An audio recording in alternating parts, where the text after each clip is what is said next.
I was a dancer that was asked to do a skeleton crew, and the skeleton crew is where the choreographer will assemble a bunch of people and teach them dance, choreography, numbers, whatever the situation calls for, and then they will see if those are viable to use in the project. So in this case, Lynne Hockney wanted to teach a lot of different ethnic dances of the period because there was such a mishmash of different ethnicities that were coming over on the ship. So she wanted Polish dancing, and Irish dancing, and Bulgarian dancing, and so she was teaching us all so that she could film that to take that back to James Cameron and say, "Hey, these are the things I'm thinking of for this big third-class dance scene." And he said, "Get all those people and want them on my set." And I think there were 12 of us. There were 6 guys, 6 girls. And he said, "I want them on my set." Titanic Talk with Nelson Aspin and Alexandra Boyd. Here we feature stories from the independent documentary Ship of Dreams, Titanic Movie Diaries, and everything else to do with the iconic ship. From James Cameron's epic groundbreaking movie to the history and legacy of Titanic herself. Join us and our special guests as we continue the 25th anniversary celebrations of Titanic. This is your first-class ticket to everything aboard the Ship of Dreams. I'm Nelson Aspin, and welcome to Titanic Talk, which, as you probably know by now, was spawned because of the documentary that Alexandra Boyd, my co-host, made, and Titanic Talk was sort of born out of that.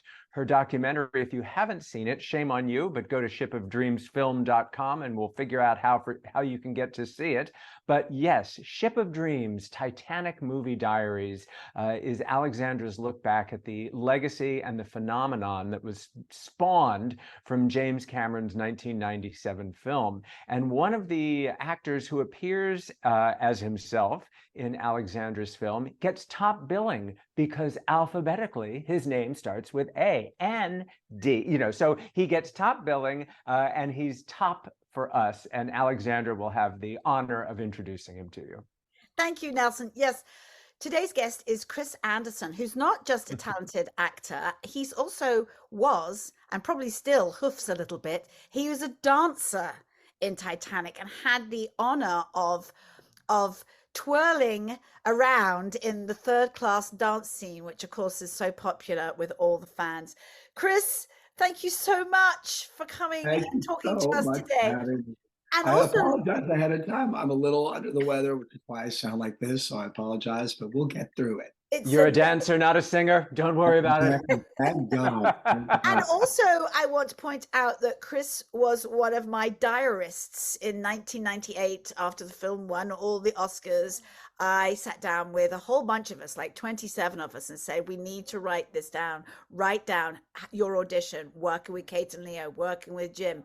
What was it like? What has it been like to be part of this film history and this phenomenon for the last 25 years? But we can get into that a bit later. And I'm going to have you read some of your diary because it's so fun and so well written.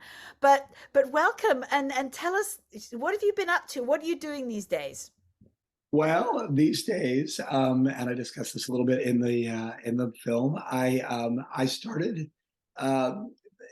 backstory. I started selling Tupperware years ago, 22 years ago, and created it. As every actor has their ebb and flow. They work a lot, then they don't work, then they work a lot, then they don't work. And I had a lot of friends that were obviously waiting tables at the time, and I didn't want to do that. And so a friend of mine had a Tupperware party. I went. The woman was hilarious, and she was trying to sign everybody up. So I signed up, and I had a friend say, "Oh, you should really do this in character. This would be so great for you." And so I created this character called Dixie Longgate, who is a Southern. She's Alabama, 3 kids, 3 ex-husbands.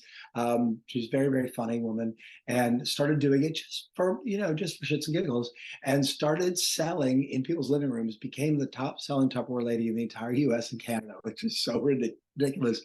And then a friend said, you should turn this into a show. So I did, put it together as a show, took it to New York, and the New York International Theater, the Fringe Festival back in the day in 2004. That spawned an off-Broadway developmental run. The show ran off-Broadway in 2007. 2008, I started touring.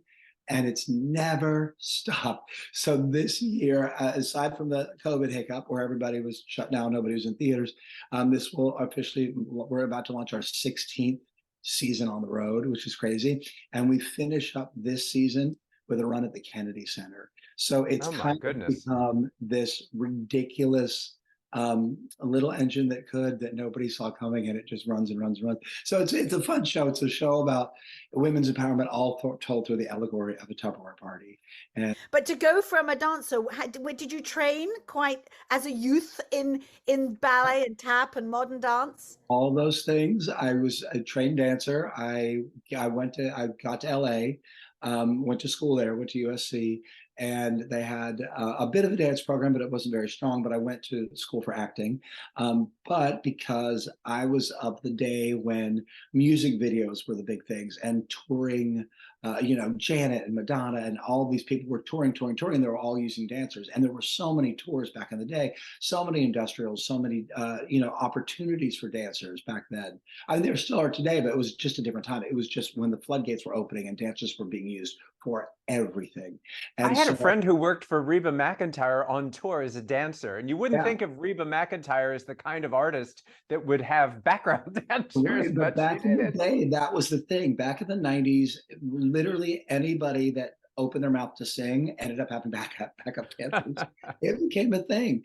And it was great. And it's led to all the stuff that we have today with, So You Think You Could Dance and all these incredibly talented kids that can do things that I was never capable of doing. I mean, let's be honest. They have I watch it sometimes because I started my career as a dancer in the UK, very briefly, but I was at a very intense 3-year program, like right out of school, and I look at it now and I'm like, is that even called dancing? It's, my hips just ache watching an outward round kick now. oh, I can barely these watch it. the It's the so kids athletic. today.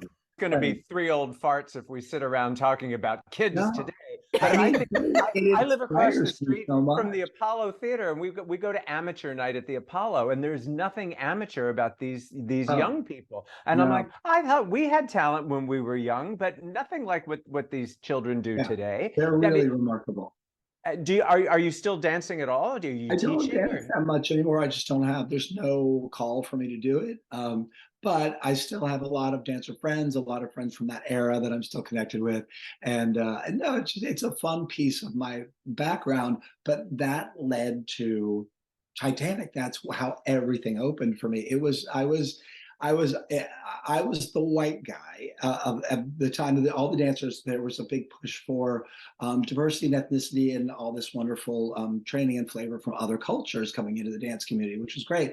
But that put me in a very specific category, which is like white guy who dances in period films. Okay. And that's what I did again and again and again and again. And I kept getting these, oh, you're going to be in the 1800s movie with a ballroom scene. I'm like, great, okay. So I kept doing those things, and one thing led to another, and I ended up meeting. I did a movie, and the assistant choreographer on that movie ended up being the assistant choreographer on Titanic. And when we started, my situation, my experience with Titanic was completely different than everybody else's because I never went into a casting session. I never met with Melly Finn. I didn't have any of those experiences. I was a dancer that was asked to do a skeleton crew, and the skeleton crew is where the choreographer will assemble a bunch of people and teach them dance, choreography, numbers, whatever the situation calls for. And then they will see if those are viable to use in the project. So in this case, Lynne Hockney wanted to teach a lot of different ethnic dances of the period because there was such a mishmash of different ethnicities that were coming over on the ship. So she wanted Polish dancing and Irish dancing and Bulgarian dancing. And so she was teaching us all so that she could film that to take that back to James Cameron and say, hey, these are the things I'm thinking of for this big third class dance scene. And he said, get all those people and want them on my set. And I think there were 12 of us. There were 6 guys, 6 girls. And he said, I want them on my set. And she But said, if you think about it, it makes perfect sense. Why would you have a professional? You don't want to look too professional. That's the right, sort of the balance, isn't it? But why wouldn't you dot in to the crowd people who actually know what Real they're people, real doing. Yeah, passengers. it's a Well, little bit but like what we were. We were not extras, and I go to great pains to tell people I was not background, but I was cast and I auditioned, because what ended up was basically don't miss her, because I'm dotted around the film. But his initial idea was to really bed in people who genuinely could behave and appear to be 1912 passengers on that ship, and that's part of the genius, I think. yeah, and when you talk about told this many times to people who ask about it. When you film a movie and you get background work, background players are going to change all the time because you're in different scenes, different locations. In this case, everybody was on the same ship for all that time. So it's not like the people in the background could change every couple of days. It was the same people. So the people that did that, the core, they in a lot of cases gave up their employment, gave whole families. I remember there's a family of four, mom, dad, two kids, that the dad quit his job and they all came down there and they were on the shoot for 6 months. Judy But Preston and Ian Ellen Moa, who O'Brien, who are we have a podcast and they're in the film. I mean, they represent that group you're talking about. They yeah, have some fantastic stories. Yes. it was a great group. So we ended up teaching. The reason we weren't supposed to do the movie is because all of us were all members of SAG. We were all Screen Actors Guild members. And so we were told by the producer, well, James was told by the producers, you can't have them because they're too expensive. And because he was trying to get, they were into cost overruns at that point. They're like, no, we got to save money everywhere we can. But when James says, I want these people, there's no questioning him. And so we all came down. And, every piece of this story is different than any other movie because when we came down, obviously the studio was still being built. So this shooting schedule was not ever what it was supposed to be because sometimes the buildings weren't finished that the sets were taking, that the shooting was going to take place in. With the flooding of the dining room. Every time they would flood part of it, they would have to dry it out. That would take a day. So we were always, the dancers, all of us starting shooting the third class, we worked every other day because they would shoot the dining room stuff when we were there. And then we were off. And then the next day we would come and shoot in the third class thing. And then we would have off a day. So it ended up being what was supposed to be 2 days work was 3 weeks of work. For me, and for all of us, which was amazing. And in this particular situation, they wanted a dance double to cover for both Leo and Kate. And I was the one chosen for Leo because I was physically the same height and we were the same stature. If you had just had some Tupperware, you probably could have covered for Kate too. Probably. No, but working with her was one of the coolest situations that I had ever had. This is a perfect segue into that moment in your diary. Would you read it? Would you read it for us? Because you put it together so beautifully. All right. This is from my diary. It says, my fondest moment of Titanic, though, was on the Monday of my last week there. Leonardo Di Caprio had been in Los Angeles for the weekend for the premiere of Romeo and Juliet. Some miscommunication had occurred between he and his driver, and he couldn't get back to the set for the next day for work. So Jim didn't want to hold the shooting schedule up. So since I had been made his dance double by Lynne Hockney, in case he had trouble with the footwork for the dancing section on the dais with Kate, I was raced into hair and makeup and to get transformed. They blackened my hair and gussied me up to look like Leo from the back because we were doing the shots of Kate's face and Leo from behind.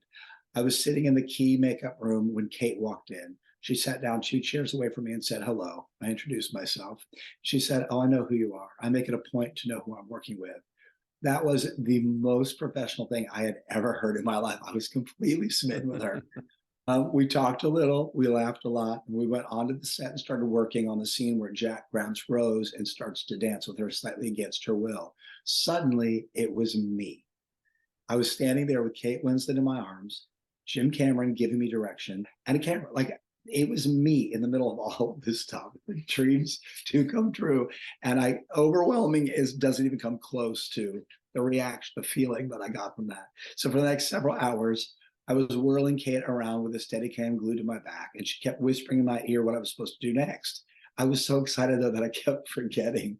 She would tell me, say, we're going to have to get a little closer. So I'd say it, and she'd have this daintily shocked expression on her face as the character was supposed to do so when I pulled her closer to me.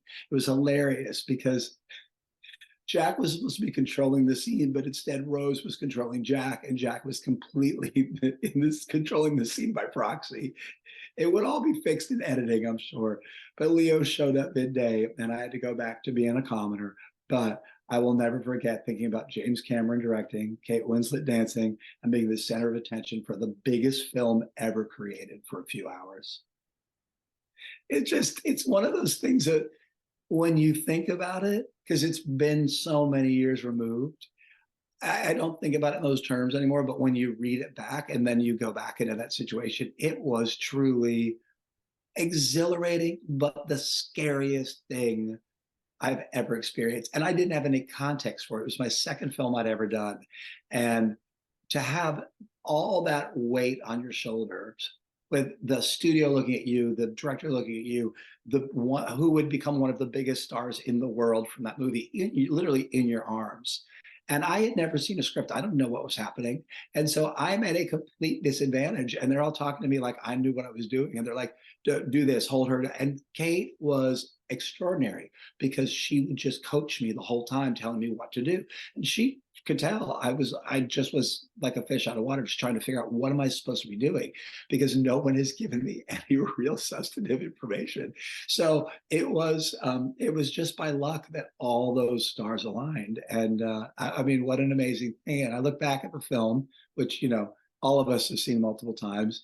And every time it's one of those things, you normally when you watch a film, you kind of step out because you're like, I remember when we were shooting that. I remember what was happening behind the scenes. Remember what was just off camera. But in that, I get so taken into it that I completely forget that I was part of it. You have a completely, utterly unique perspective. You have that POV. You are the camera when she's doing that spin. And also, well, that's what I was going to ask, because we all know that we remember the dancing so well when she went up on her toes and when they spun each other around and saw each other from each other's point of view. What in the film first of all explain that where we might be able to point you out in the film, and what dancing of the dancing that we know and the dancing that we recognize from Kate and Leo. Did you do all of that? I'm assuming you did more than that. And just tell us more about the specifics of the dance. You can see me. I'm in a very pivotal shot. It's the third shot of the dance scene. So they go down, want to go to a real party. They go downstairs. There's the guy playing the drum from the band. And there's two guys on the platform, on the dais, spinning around. And that is myself and Aaron Cash, one of the other dancers. And people remember it so vividly for some reason, that shot, because it's a very close-up shot of the two of us just sort of like hoofing around. And we shot a lot of stuff. Aaron is 6'2", he was huge. And I was 5'10", and I'm Leo's build. And so we had this one thing, and it's not in the movie anymore, but this one thing where he would jump into my arms and I would hoist him out, and then I would jump into his arms and hoist him out. It was one of the ethnic dances of that era. And I would jump in his arms and he could hurl me like a shot put, but he would jump in my arms. I'd be like, boom. And we kept having to shoot it over and over and over again because the second AD wanted to get, different coverage of it. And it was hilarious because after 5 or 6 times of me catching him and Aaron in my arms, it was like, and no, because he's a big guy. But where's Aaron now? I wonder where he is now. He's probably married with 4 kids. I think I had heard he's Australian. I think I'd heard he's back in Australia. I have lost touch with him, but I know people that know him. So the last I had heard is that he's back in Australia. Yeah, married with kids, doing the married with kids thing in Australia. But when you say it was an ethnic dance that you had learned that bit, do we know, was it a Bulgarian dance, an Irish dance? Do you know? To be honest, I don't recall. It was so long ago, and Lynne the choreographer was throwing so much stuff at us all the time that it got to be a bit of a jumble after a while. And because she wanted us matched together because she really liked our look together. And so she's like, this is what we're going to do. And then she stuck up with us on the dais. And because he was so imposing and we were so high in the sound. I mean, that set, it's got a very low ceiling. I mean, it was a room. I mean, that place was so claustrophobic, filled with smoke. Everybody was coughing the whole time. Nobody could see anything because it had to look that certain way. So there was constantly pumping smoke in to kind of diffuse the light. And it was this hot, gross, sticky. We're in the 3 layers of wool because obviously it's the middle of the winter in the Atlantic, and so we're shooting in Mexico, and we're like, ooh, it was so gross, but we just kept doing our thing. And but so I'm not really sure what the ethnicity of that dance number was, but you could see me in there. And then because once you recognize me from that, you'll see me popping up constantly. And there's some really funny things that we shot right after I was dancing with Kate, that Leo came, they got me back into my regular hair and makeup, and there's all these shots of Leo and Kate and I just keep crossing as we're doing this big dancing. We're like chaining with each other, and I'm like, I was just you. Where were you? I was, So there's tons of those little things in the film. What was the interaction you experienced with Leo?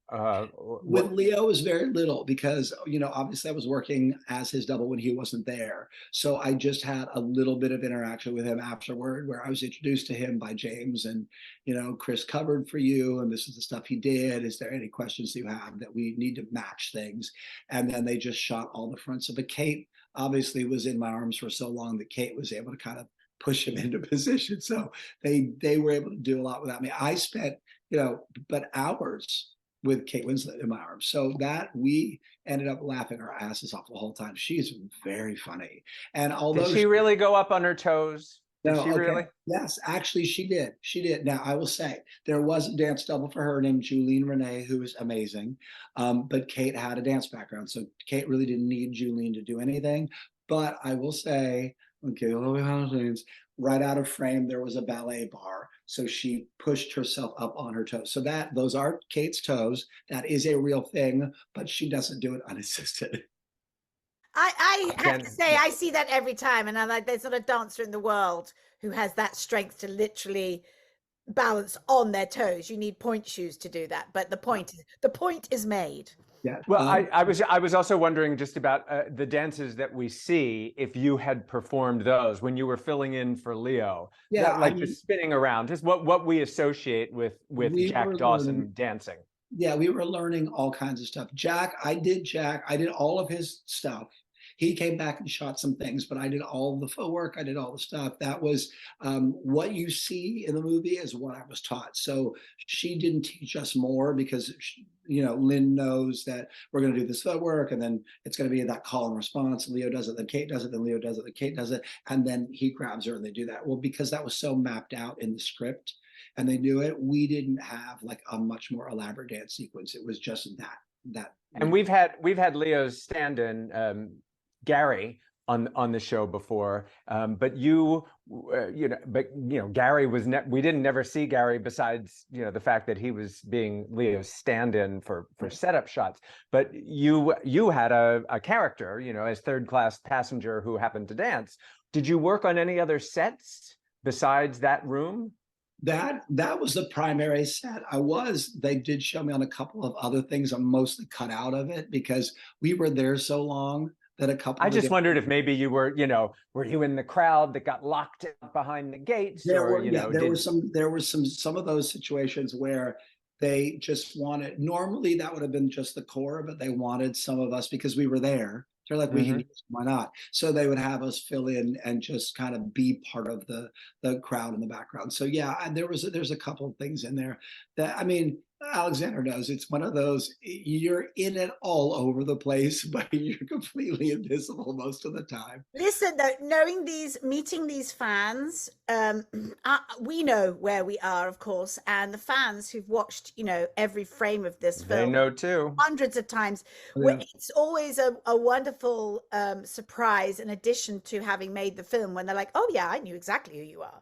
That's why we put Fabian, the cinematographer, in the documentary. because we'd be driving somewhere and be like, oh yeah, I watch Titanic every New Year. I'm a filmmaker because of James Cameron. I'm like, what? And then he started to talk, unravel that day that you showed up to film an interview. He said, I thought I was just coming to interview some people. And then I was like, wait a minute, I recognize her. And he's the person. And oh my goodness, this is people from Titanic.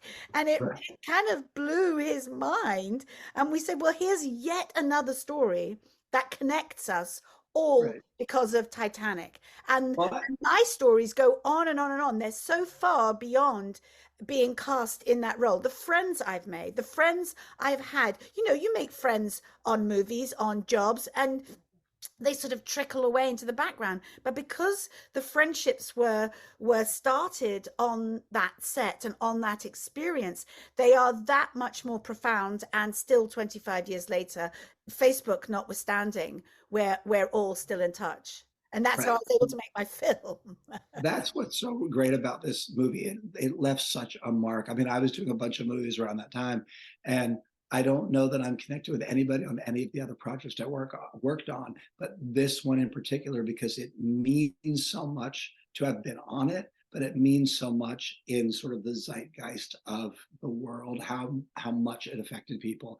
And it's like a private club, but anybody can join. Just by seeing the movie, you can be in the club. It's I've never thought about that. I love that. It's a private club that anyone can join. It's so funny. There's a big coffee table book that came out, Titanic, the coffee table, like right around the movies, all the behind the scenes and all the publicity stills and everything. And there is a giant shot in the book of Aaron and I on top of the dais doing that thing. And the amount of people that have come up to me when I'm like, especially back in the day when it was super popular and everybody was getting that book. I said, there's a picture of us, of Aaron and I in the book. And they're like, I know exactly who you are. I know exactly who you are in the movie. I remember that from the movie. I remember seeing that and going, so now you're legitimate. You're absolutely legitimate. I think there's a photograph of me being sat at a table by Captain Smith, by Bernard Hill. So, and again, the fans just love to say, look, I found you. Like, thank you. Kris, either then or since, did you ever make up a story for yourself? What your name was, where you were from, whatever happened to you? Did you survive? Did you ever play around with the fantasy of that? There was a scene cut out of the movie that when Kate Winslet comes, she's in that beautiful yellow and white dress where she's looking at Leo's sketches for the first time, and she comes down looking for him in that dress. Now, that is the first time I ever saw her. I mean, I knew who she was, but I had never seen her. And her hair was just that flame red hair and this alabaster skin. And she came down the steps to try to find Leo, to find Jack. And she looked at all of us directly in the eye as she was like kind of figuring out where she was, because this is not her world. And I remember my eye was really bloodshot that day. I had an eye infection. I think everybody got sick on that set because of they're just the close proximity and everything. And people being in water for hours on end. I think everybody had some sort of an ear infection or an eye infection. And I remember just thinking I knew what I looked like, and her gaze at me made me feel even more that I knew what I looked like. Like I looked like this dirty, scrappy person just trying to. And so that's what started to form who I am and what I am in that context. So while I never gave myself the name and the bigger backstory and where my parents were, I didn't go all that as big as that, but I did, because of that moment where Kate looked at me, I was like, oh yeah, this is where I am and this is where I belong. And that started to kind of inform interesting what I was doing and, my posture and how I was going through that period. But again, it's one of these things that you're thrown in front of one of the biggest things that's ever happened in the world. And they're like, go. And you're like, what do I do? What do I do? It was, everybody sort of was left to their own devices in a way. Did you feel though, Kris, that because everybody was in the costumes and in that small space and here you are dancing, I felt like a lot of the work was done for us because the sets were so realistic and that storm really playing in the room. It wasn't a tape, right? So you really felt like I call it NAR, no acting required. You know, you get in the costume, you walk onto that set, and unlike a play where you're having to imagine a lot of the gaps and the spaces in the wings, or even an audience, a live audience watching you, you're very much aware that this is as real and as reproduced to the minute detail as it possibly could be. Well, yeah, and that's what, when I say how low the ceiling actually was, where you could reach up on the dais and actually touch the physical top of the set. You were in such a confined space, and there were so many of us that there was not a moment that you weren't aware that you were in this ill-fated ocean liner. You're lucky an eye infection is all you walked away with. Right. Well, but we had to keep each other laughing because the days were so long, and there was some tension on the set because Cameron is a very specific director. He knows what he wants, and when people get in the way of that, it like there was if something would happen, there was times that it would get tense. So everybody around was so great to we just made ourselves laugh, including Kate and Leo. I mean, we would laugh so hard with stuff just to keep ourselves sane because we knew what we were shooting. We knew this is a movie about all these people that died horrifically. And so you have to keep the mood a little light, and you have to find things that make you laugh. There was one gal on the set, one of the core extras, who was so funny, and her hair was enormous, and it was just this wig, and it was just put up in this giant, just pins just stuck in it to just get it off of her neck. And it was so big, we would store snacks in it. We would ask her, it became a joke that she would take stuff from craft services and she'd put it in the back of her wig so people got hungry, because you couldn't leave the set. Once you were there, you were there. And so we got in this practice of like, hey, do you have anything? And she'd literally pull stuff out of her wig and give it to us. We loved her. She was amazing. And we would laugh about it because it was so preposterous. But you're trying to figure out ways to get through the day. Hours and hours and hours. I mean, I think my first day on set was 18 hours. Oh, yeah. I mean, and you have to have a 12-hour turnaround before you can come back again. But that's all you got. And they just kept pushing the days and pushing the days. Yeah. What's magic about this, Kris, is that everybody that's listening to this is going to now go back to their Titanic, whatever format they're watching it on, and they're going to go to that scene, and they're going to look at Kate trying to get up on her toes. They're going to look at you and the Australian guy grabbing each other and throwing each other around, and Kate coming downstairs. It's great. And but before we wrap it up, tell us now where we can find you. We know you're going to be doing Dixie at the Kennedy Center and all these other things, but just give us how we can find your footprint after Titanic Talk. The best way is at dixielongate.com. It's DIXIELONGATE.com. That's where all the tour bookings are listed and everything. You can follow me on there, all the social for her, but she's become such a big part of my life that's where I live. Isn't that great? And Tupperware's had their own problems, as a company. Didn't they file for Chapter 11 or something? But Dixie lives on. She's outlasted Tupperware now. That's something. That's like outlasting Teflon. It's this little lady that I created is a little bit bulletproof, and we love her for that. But then she's like the Molly Brown of Tupperware. That, my goal is to wrap the tour up after the next season and move on to other things, because there are a lot of. I mean, she's unsinkable. Yes, Dixie is a little unsinkable. But honestly, through this experience and reconnecting with Alexandra and reconnecting with the movie in this way, it's really kind of made me go, look, there are other things that I want to do. I love what I get to do. I love that I get to be a full-time working actor with this one character that's lasted so many years. But there are other things that I want to tackle. And honestly, this experience has kind of made me go, oh, wait, take some time and focus on other creative outlets and endeavors. And so that's the goal. So hopefully, when I wrap everything up next year, I'll be able to launch a couple of other projects I'm working on. So fingers crossed. Fantastic. Well, unlike the Titanic, when you launch, make sure you've got binoculars on board. Salute. Watch out for those icebergs. Kris Andersson, thank you so much. We're so glad that we're all grateful that you were part of the Ship of Dreams documentary, but also now part of the Titanic Talk family as well. Thank you so much, Kris. Thank you. Thank you for having me. I appreciate you guys. If you've enjoyed this podcast, please leave a review. And if you'd like to hear more podcasts like this, hit the subscribe button. For information on where you can see Ship of Dreams, Titanic Movie Diaries, go to shipofdreamsfilm.com. Titanic Talk is a production of Ship of Dreams Film Limited. To celebrate Season 2 of Titanic Talk, we've launched a line of Titanic Talk merch. A cap, a mug, a tote, a t-shirt or a hoodie. You'll be sure to find a unique gift for the Titaniac in your life. Look for the link in the notes and on Instagram, or go to bit.ly/Titanic Talk Shop.